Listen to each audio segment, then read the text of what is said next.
আমি এখন সত্ৰ সম্পৰ্কত আয়োগ গঠন কৰি দিছিল। এই আয়োগৰ উদ্দেশ্য আছিল যে সত্ৰৰ কিমান মাটি বেদখলত আছে আৰু এই মাটিসমূহক বেদখলৰ পৰা উদ্ধাৰ কৰাৰ বাবে উপায়সমূহ চৰকাৰক প্ৰতিবেদন হিচাপে পৰামৰ্শ হিচাপে আগবঢ়োৱা।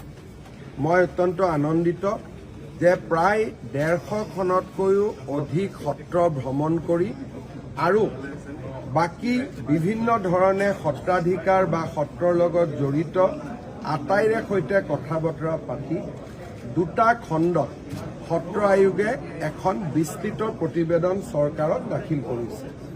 এই প্ৰতিবেদন কেইখন আমি পৰীক্ষাও কৰিম আৰু খুব সোনকালে অসমৰ সত্ৰসমূহক নিৰবিচ্ছিন্নভাৱে সহায় কৰিবলৈ আমি পাৰ্মানেণ্ট আয়োগ এখনত উপযুক্ত বাজেটেৰে সৈতে পাৰ্মানেণ্ট সত্ৰ আয়োগ এখন নিৰ্মাণৰ কথাও চৰকাৰত ইতিমধ্যে আলাপ আলোচনা হৈ আছে, যিখন আয়োগৰ আদালতৰ দৰে ক্ষমতা থাকিব আৰু চৰকাৰী বিভাগৰ দৰে বিত্তীয় ক্ষমতা থাকিব।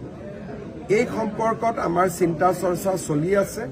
ছেপ্টেম্বৰে হওক বা ফেব্ৰুৱাৰীয়ে হওক আমাৰ এই চৰকাৰখনৰ কাৰ্যকালৰ ভিতৰতে সেই আইনখন আনিবলৈ আমি চেষ্টা কৰি আছো। আজিৰ প্ৰতিবেদনখনে এই ক্ষেত্ৰত আমাক যথেষ্ট সহায় কৰিব। মই সকলোলৈকে ধন্যবাদ আগবঢ়াইছো।